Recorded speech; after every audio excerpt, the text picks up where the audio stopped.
Hi viewers, Namaste, good morning, good afternoon, good evening. So this is Harish.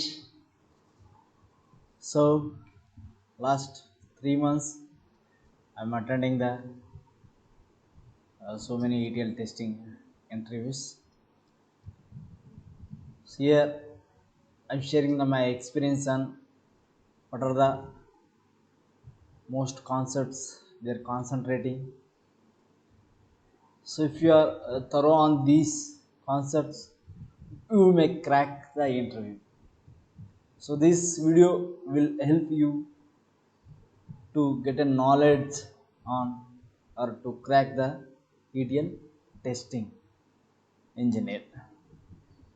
So nowadays there is a huge demand on ETL testers while moving the or migrating the data from OLTP to OLEP. Okay, just look into the questions. I just give the a brief idea on what type of questions they are asking. So in the ETL means these what are the concepts are contributing, so much they are contributing that I will explain. Let's start. So what is the ETL testing? So while moving the data from source to target or OLTP to OLAP, we need to perform the some validations. To perform that validations, we are testing the data whether it is satisfy the business requirement or not. For that, we are using the different types of the tools to test that data. So on that one is ETL testing. Okay, in the ETL testing, if you attend any ETL testing, they may ask or you must you thorough knowledge on basic knowledge on manual testing, SQL queries and data warehouse concepts. It may vary, the contribution may vary on depending on the companies. Some companies may contribute, they will ask questions on 30% on manual testing, 40% on SQL, remaining 30% on data warehouse. Some companies they will ask 70% on SQL, 10% on manual, remaining on data warehouse concept. Okay, so next go to the, if any company they will start with first question, you know very well what type of question they will ask. Introduce yourself.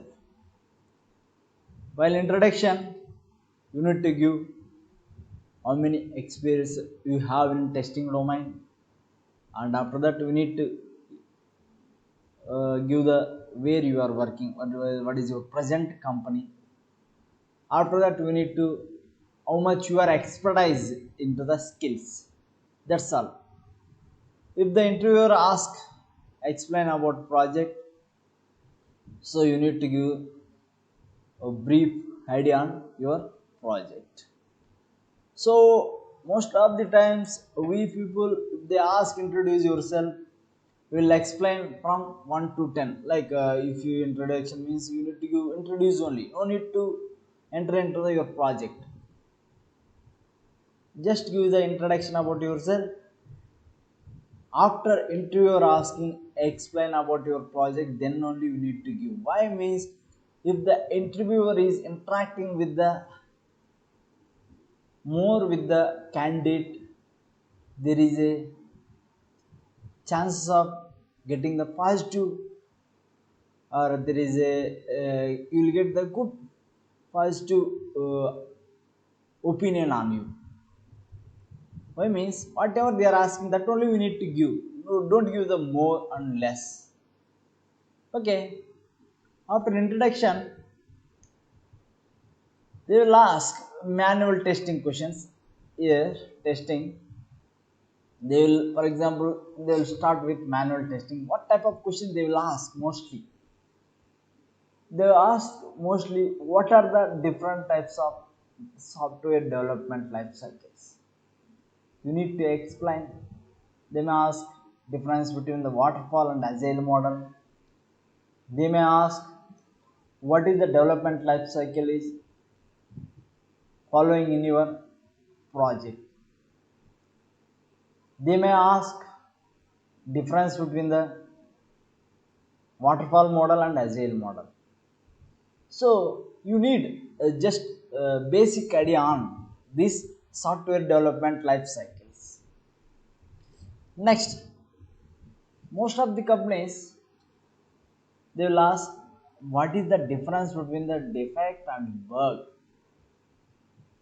Defect is nothing but whenever developer develops something or coding something, there is a mismatch between the developer expected results and actual results. That is the defect. But in the case of the bug, it will come to the tester. Whenever tester doing testing on the particular part of the application, there is a mismatch between the actual results and expected results, the bug will come. That is the difference. This question also they are asking most of the time in the interview. Next, defect life cycle. They will ask, can you explain about defect life cycle? So we'll start from whenever we will identify the any defect and development life cycle. So that we will check with whether it is new or existing. If it is new, we'll run with this defect with 2 or more environments, 2 to 3 environments, to check environmental issues, test case issues. After that, we'll assign to the it is priority or and severity. After that, we will assign to the developer. He will fix issue and again we will retest and close. So like that you need to explain. The next question they will ask, what type of the testings you are performing. Mostly it will ask in the manual testing only. They must explain about what is the ad hoc testing, what is the regression testing, what is the smoke testing and sanity testing. They will ask these type of questions. Next one is the difference between the smoke testing and sanity testing. So you go through this, the difference where when we are conducting the smoke testing and sanity testing. You can take smoke testing is general health checkup, testing the each and every part of the application. But sanity testing is the deep testing. They are concentrating on one particular part of the application. The smoke testing is positive testing, but sanity testing is both positive and negative testing. So like that you need to explain. Next, one more important question they are asking related to manual regression testing. What is the meaning of regression testing? Testing the unchanged part of the application. Unchanged means when developer did any modifications, any changes on existing application. So we are checking with that unchanged part. These are the questions we will ask in manual testing. So I am requesting you to all, please concentrate on software development lifecycle and STLC, software testing lifecycle also.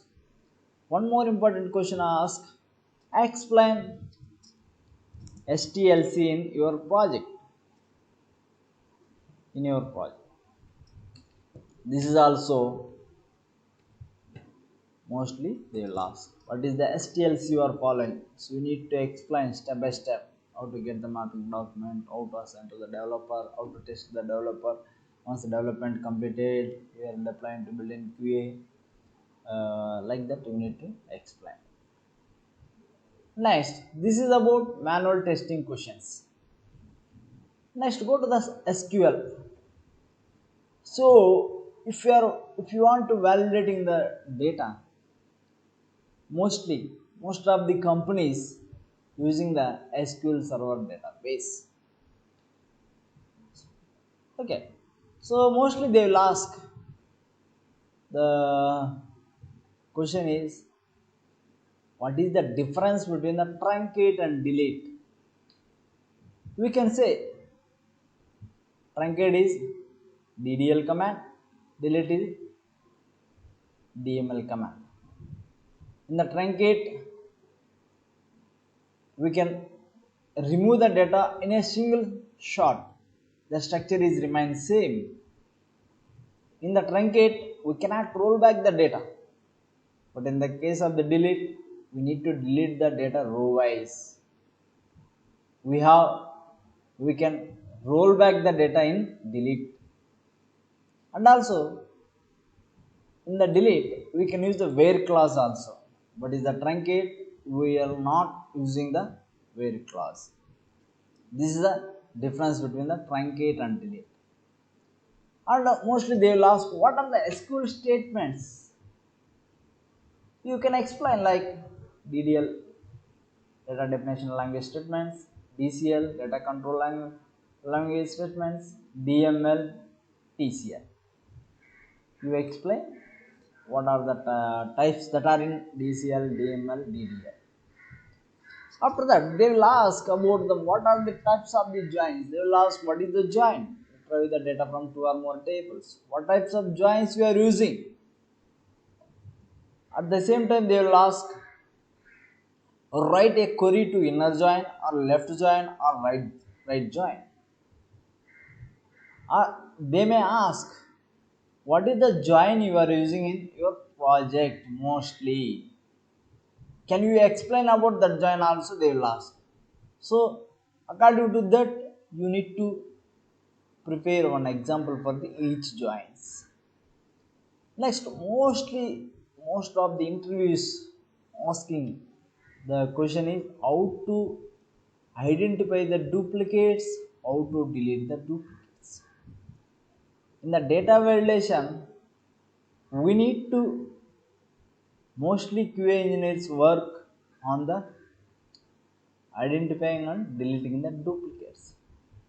You need to practice more times on that particular query, how to remove the duplicates. Most of the times we can tell, so by using the group by function. So if you are using the group by means we are using the aggregate functions. So aggregate function, which is aggregate function, we are using the count, group by and having class. Like that you can take. So we can tell. So this is the how to identify the duplicates by using the group by function. Like that also you can tell, and at the same time they will ask to write a query also. Next, few queries they will ask, maybe how to deleting the data, how to truncate the data. At the same they will ask duplicate removal query, joins queries also they will ask. They will ask one more question is difference between the rank and dense rank. It's a very important question. How we are defining the rank and dense rank. Dense rank. Are you clear? Yeah, I think everyone is clear about up to this. This is also very important question. Okay. Next, the most as a QA engineer, we need to understand the what are the validations we will perform while transforming the data from OLTP to OLAP. It may count validations, duplicate validations, and structure validations, aggregate validations, filter validations, joiner validations, expression validations. You need to go thorough on these types of validations you are performing on your project. These are very simple queries only. You just search on the Google, or you just if you have knowledge on this, just get idea on this, you'll easily crack the interview. The one more important question they're asking is lookup transformations. Why we are using the lookup transformation? How you are using the lookup transformations, lookup tables. The one more important question they will ask in SQL is what is the primary and unique key? The most question you may developer, you may administrator, you may tester. This question is common. The primary key is unique and not null. We can create one primary key per table. If it is a table having the primary key, implicitly it will create the cluster index. Next, unique key is unique and not null. It will allow the only one null value. Unique and allow the one null value. If it is table contain the unique key, it will create the non-cluster indexes. Like that you can share. So this is about SQL. I think everyone clear about this up to this. You thorough on these questions, at least you can crack 80% of your interview. They will ask, this is a mostly they will ask. Maybe in out of means they will ask how write a test cases, test scenarios, how you will write. They will ask what is the write a test case for you are logging to the Facebook or you are logging to the Gmail also they will ask. Next, so manual testing questions completed, SQL query questions completed. Next, data warehouse. Every interview they will ask at least one or two questions on data warehouse. What is the data warehouse? What are the characteristics of the data warehouse? What is the data mart? Why we are using the data mart also they will ask. Next, one more important question is the difference between the OLTP and OLAP. Online transactional processing, online analytical processing. So you need to give proper differences between the OLTP and OLAP. Next, data marts. What are the types of approaches? Top down approach, bottom up approaches also you need to explain. Next important is schema. This is also very important. In data warehouse they may ask 2 to 3 questions, and 2 to 3 means compulsory questions are these. What is the star schema? What is the snowflake schema? Simple question you need to, they will ask, you need to give the proper differences between the star schema and snowflake schema. And at the same time they will ask the difference between the white box and black box testing. What is the white box? What is the black box testing? Next, one more important thing is slowly changing dimensions. I think everyone know about this one. Type 1, type 2, type 3. Overwrite the data. Type 1 is overwrite the data. Type 2 is maintaining the history of the data. Type 3 is it maintains the partial history of the data. So you thorough preparation is required. Preparation makes you and preparation helps you to crack your interview. Yes, clear. These are the basic questions they will ask in any interview. Yes, if you are clear about all these questions, you can crack at least 80 to 85%. Mostly concentrate on SQL queries. They may ask different questions. How to find the rank, dense rank, and they may ask what is the normalization, normal forms. Also, they will ask. Yes, normal forms. What are the different types of the normal forms? We have three types of normal forms. APT. So type 1 normal form is it should be atomic values. Type 2 normal form is it should be primary key. Type 3 normal form is no transient data should be present on the data table. So these are the different types of normal forms. So like this, if you are thorough on all these concepts, at least you can crack the interview 80 to 90%. So thank you for watching this video. I hope this video will help you to crack the ETL testing interview. Thank you.